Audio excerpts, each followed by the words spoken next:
Hello friends, स्वागत है आपका हमारे यूट्यूब चैनल जीएस कैप्सूल में। आई होप आप सभी अच्छे होंगे और आपकी तैयारी अच्छी चल रही होगी। फ्रेंड्स, आप सभी को पता है हम अपने इस चैनल के माध्यम से डेली करंट अफेयर्स की थ्योरी और एमसीक्यू आपको रेगुलरली करा रहे हैं और उसका पीडीएफ अपने टेलीग्राम ग्रुप में भी प्रोवाइड करा रहे हैं। तो अगर आपने अभी तक हमारा चैनल सब्सक्राइब नहीं किया है तो प्लीज़ इसे सब्सक्राइब कर लें रेगुलर स्टडी मटेरियल के लिए। ठीक है, तो चलिए शुरू करते हैं। आज हम 30 जून के करंट अफेयर्स इसमें देखेंगे। ठीक है, पहला देखते हैं। 1 लाख करोड़ रुपए का बाजार पूंजीकरण यानी एम कैप इसको बोला जाता है इंग्लिश में, मार्केट कैपिटलाइजेशन। क्या लिखा जाता है? एम कैप, मार्केट कैपिटलाइजेशन, बाजार पूंजीकरण हासिल करने वाली पहली भारतीय एयरलाइन कौन बनी है? तो ये बनी है इंडिगो एयरलाइन। और देखिए अभी इंडिगो एयरलाइन न्यूज में भी थी, मैंने आपको बताया था।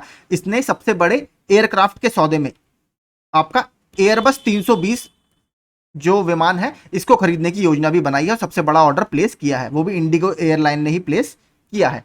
ये काफी इंपॉर्टेंट देखिए न्यूज है। एशियाई कबड्डी चैंपियनशिप 2023 का खिताब किस देश ने जीता? तो ये भारत ने जीता है। किसको? ईरान को हराकर। ठीक है, भारत ने ईरान को हराकर आज ही देखिए फाइनल हुआ था और भारत ने इसको जीत लिया है। अगला देखते हैं। किस राज्य ने सीनियर राष्ट्र महिला फुटबॉल चैंपियनशिप का खिताब जीता है? तो तमिलनाडु ने ये जीता है। किस राज्य में? ये इंपॉर्टेंट है क्योंकि उत्तर प्रदेश से संबंधित है।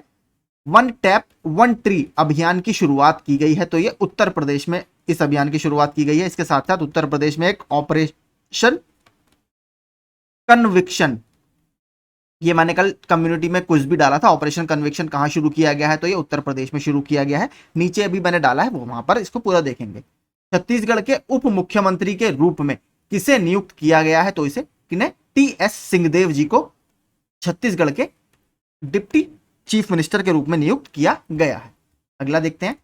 हाल ही में जारी फीफा रैंकिंग में भारतीय पुरुष फुटबॉल टीम की रैंक क्या है? तो भारतीय पुरुष फुटबॉल टीम की रैंक है 100। अगला, मत्स्य पालन, पशुपालन और डेयरी मंत्री परषोत्तम रुपाला ने नई दिल्ली में रिपोर्ट मछली ऐप या रिपोर्ट फिश डिजीज ऐप को लॉन्च किया है।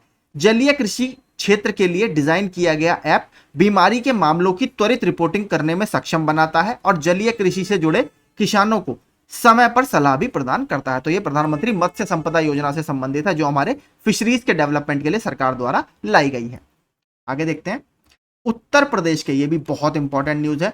उत्तर प्रदेश के 7 उत्पादों को चेन्नई में स्थित भौगोलिक संकेतक रजिस्ट्री से, भौगोलिक संकेतक यानी आपका ज्योग्राफिकल इंडिकेशन, जीआई टैग दिया गया है। तो देखिए आपसे मैचिंग में पूछ सकता है कि कहां कहां के प्रोडक्ट्स ये हैं। तो सबसे पहले अमरोहा की ढोलक को, महोबा गौरा पत्थर हस्तशिल्प, मैनपुरी की तारकशी को, संबल हॉर्न क्राफ्ट या सींग से बने क्राफ्ट को, बागपत होम फर्निशिंग्स को, बाराबंकी के हैंडलूम प्रोडक्ट्स को और कालपी के हैंडमेड पेपर को। टोटल 7 प्रोडक्ट्स हैं जिन्हें जीआई टैग दिया गया है उत्तर प्रदेश से। ठीक है, तो इनको जरूर याद करिएगा, ये वेरी इंपॉर्टेंट है, कहीं भी आपसे पूछे जा सकते हैं। अगला, उत्तर प्रदेश पुलिस विभाग ने राज्य में अपराधियों और माफियाओं से निपटने के लिए ऑपरेशन कन्विक्शन शुरू किया है, जो मैं आपको ऊपर बता रहा था। और कौन सा है इसके अलावा? वन टैप वन ट्री भी हमने लॉन्च किया है। इस पहल से यौन अपराधों से बच्चों का संरक्षण यानी protection of children from sexual offences, जो एक्ट है हमारा पोक्सो एक्ट अधिनियम के तहत दर्ज मामलों के साथ साथ गौहत्या, धर्म परिवर्तन, बलात्कार और हत्या से जुड़े मामलों में के अभियोजन में यानी प्रोसिक्यूशन में तेजी आएगी। तो काफी इंपॉर्टेंट है ऑपरेशन कन्विक्शन। ऊर्जा मंत्रालय ने देश में नई ऊर्जा कुशल प्रौद्योगिकियों पर ज्ञान का आदान प्रदान करने के लिए उद्योग हितधारकों के लिए उन्नत औद्योगिक प्रौद्योगिकी प्रदर्शन केंद्र नामक एक नया मंच तैयार किया है। और नया केंद्र जो है जिसे उन्नत तकनीकी प्रदर्शन केंद्र उत्प्रेरक, उत्प्रेरक को इंग्लिश में बोला जाता है आपका कैटालिस्ट। और कैटालिस्ट क्या करते हैं? आपके अभिक्रिया की दर को या रिएक्शन के रेट को तेज करते हैं। तो इसी तरह ये भारत में जो टेक्नोलॉजीज है उसको बढ़ाने में मदद करेगा। इससे ज्ञान साझा करने और नई प्रौद्योगिकियों के प्रदर्शन के माध्यम से देश में स्वच्छ प्रौद्योगिकियों को बढ़ावा देने और ऊर्जा दक्षता बढ़ाने की उम्मीद है। यहां पर आप देख सकते हैं पावर मिनिस्ट्री एस्टेब्लिश्ड उत्प्रेरक। आगे चलते हैं, ये भी काफी इंपॉर्टेंट है। दिव्यांगजन सशक्तिकरण विभाग 29 जून से 5 जुलाई तक जयपुर राजस्थान में छठा दिव्य कला मेला आयोजित कर रहा है। आपसे सीधे पूछेगा कि छठा दिव्य कला मेला हाल ही में कहां आयोजित किया गया? तो जयपुर राजस्थान में। ये इसका लोगो है, आप देख सकते हैं। ये भी है कि काफी इस बार इंपॉर्टेंट है, क्यों बताऊंगा अभी। क्यूएस वर्ल्ड रैंकिंग 2024 के अनुसार आईआईटी बॉम्बे भारत के सर्वोच्च रैंक वाले शैक्षणिक संस्थान के रूप में उभरा है और यह पहला संस्थान है जिसने अंडर 150 रैंक पाई है। 150 के अंतर आने वाला यह पहला संस्थान है। इसकी रैंक है 149। यह भी आपसे पूछ सकता है। विश्व स्तर पर यह 149वें स्थान पर था और शीर्ष 150 में एकमात्र ऐसा भारतीय संस्थान है, यानी ओनली इंस्टीट्यूट है भारत से जो 150 के अंदर है। हालांकि यह संस्थान द्वारा अब तक प्राप्त की गई सबसे ऊंची रैंक है। जबकि समग्र रैंकिंग में जो ओवरऑल रैंकिंग है उसमें कौन है आपका एमआईटी। ठीक है, एमआईटी लगातार 12 साल से इसमें टॉप कर रहा है। ठीक है, लगातार 12 साल से। अगला देखते हैं। और सेकंड रैंक इसमें किसकी है? कैम्ब्रिज की। कैम्ब्रिज की सेकंड रैंक है कैम्ब्रिज यूनिवर्सिटी और थर्ड रैंक है इसमें हार्वर्ड की। ठीक है, ये भी देखिए बहुत इंपॉर्टेंट हमारे लिए न्यूज है। चीन को पछाड़कर भारत सबसे बड़े सड़क नेटवर्क वाला दूसरा सबसे बड़ा देश बन गया है। तो यानी जो हमारे यहाँ हाईवे की नेटवर्क है उसमें भारत की रैंक अब सेकंड हो गई है चीन को पछाड़कर। लेकिन पहला रैंक इसमें किसका है वो हमारे लिए इंपॉर्टेंट है। तो पहला रैंक इसमें है यूएसए का, जबकि संयुक्त राज्य अमेरिका पहले स्थान पर बना हुआ है। ठीक है, तो इंडिया की रैंक इसमें सेकंड हो गई है।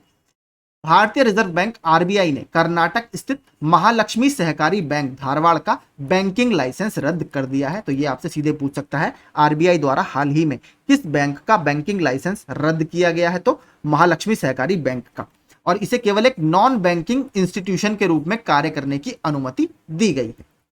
अगला, रोहित जावा को हिंदुस्तान यूनिलीवर लिमिटेड का मैनेजिंग डायरेक्टर और सीईओ नियुक्त किया गया है। ये इंपॉर्टेंट है, रोहित जावा।